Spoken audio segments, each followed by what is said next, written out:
जय श्री हरि विष्णु। कार्तिक मास महात्म कथा अध्याय दूसरा। भगवान श्री कृष्ण आगे बोले, हे प्रिय, जब गुणवंती को राक्षस द्वारा अपने पति एवं पिता के मारे जाने का समाचार मिला तो वह विलाप करने लगी। हाँ नाथ, हाँ पिता, मुझको त्याग कर तुम कहाँ चले गए? मैं अकेली स्त्री तुम्हारे बिना अब क्या करूंगी? अब मेरे भोजन वस्त्र आदि की व्यवस्था कौन करेगा? घर में प्रेम पूर्वक मेरा पालन पोषण कौन करेगा? मैं कुछ भी नहीं कर सकती। मुझ विधवा की कौन रक्षा करेगा? मैं कहाँ जाऊं? मेरे पास तो अब कोई ठिकाना भी नहीं रहा। इस प्रकार विलाप करते हुए गुणवती चक्कर खाकर धरती पर गिर पड़ती है और बेहोश हो जाती है। बहुत देर बाद जब उसे होश आया, पहले की ही भांति करुण विलाप करते हुए शोक सागर में डूब गई। कुछ समय के पश्चात जब वह संभली तो उसे ध्यान आया कि पिता और पति की मृत्यु के बाद मुझे उनकी क्रिया करनी चाहिए जिससे उनकी गति हो सके।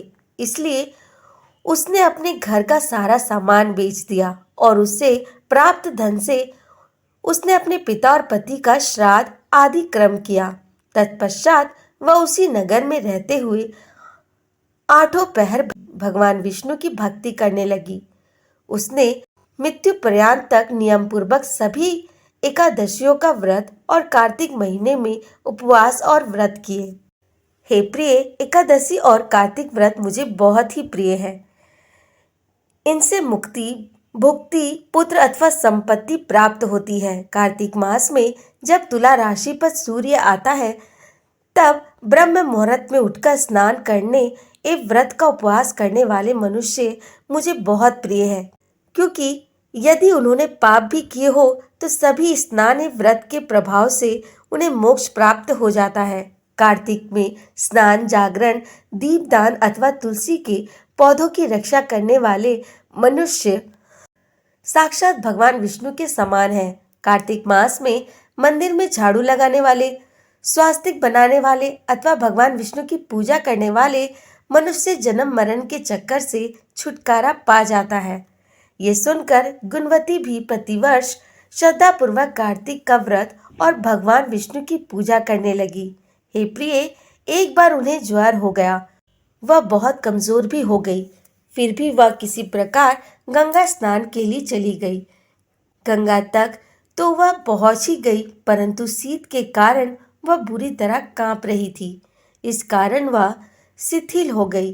तब मेरे भगवान विष्णु दूत उसे मेरे धाम में ले आए।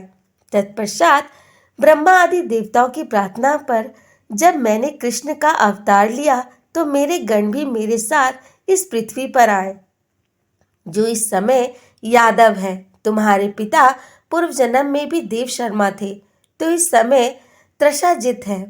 पूर्व जन्म में चंद्र शर्मा जो तुम्हारे पति था, अब वह डाकू है। और हे देवी, तुम ही वो गुणवती हो। कार्तिक मास के प्रभाव के कारण ही तुम मेरी अर्धांगिनी बनी हुई हो। पूर्व जन्म में तुमने मेरे मंदिर के द्वार पर तुलसी का पौधा लगाया था। इस समय वह तेरे महलों के आंगन में कल्प वृक्ष के रूप में विद्यमान है। उस जन्म में जो तुमने दीपदान किया था, उसी कारण तुम्हारी देह इतनी सुंदर है और तुम्हारे घर में साक्षात लक्ष्मी का वास है। चूंकि तुमने पूर्व जन्म में अपने सभी व्रतों का पालन प्रतिस्वरूप विष्णु को अर्पित किया था, उसी के प्रभाव से इस जन्म में तुम मेरी प्रिय पत्नी हुई हो। पूर्व जन्म में तुमने नियम पूर्वक जो कार्तिक मास का व्रत किया था, उसी के कारण मेरा और तुम्हारा कभी वियोग नहीं होगा। इस प्रकार कार्तिक मास में व्रत आदि करने वाले मनुष्य मुझे तुम्हारे समान प्रिय है। दूसरे जप, तप, यज्ञ, दान आदि करने से प्राप्त फल कार्तिक मास के किए गए व्रत के फल से बहुत थोड़ा होता है, अर्थात कार्तिक मास के व्रतों का 16वां भाग भी नहीं होता है। इस प्रकार सत्यभामा भगवान श्री कृष्ण के मुख से अपने पूर्व जन्म के पुण्य का प्रभाव सुनकर बहुत प्रसन्न हुई। कहिए भगवान विष्णु की जय। दोस्तों, आगे की कथा सुनने के लिए मेरे चैनल को सब्सक्राइब करें। धन्यवाद।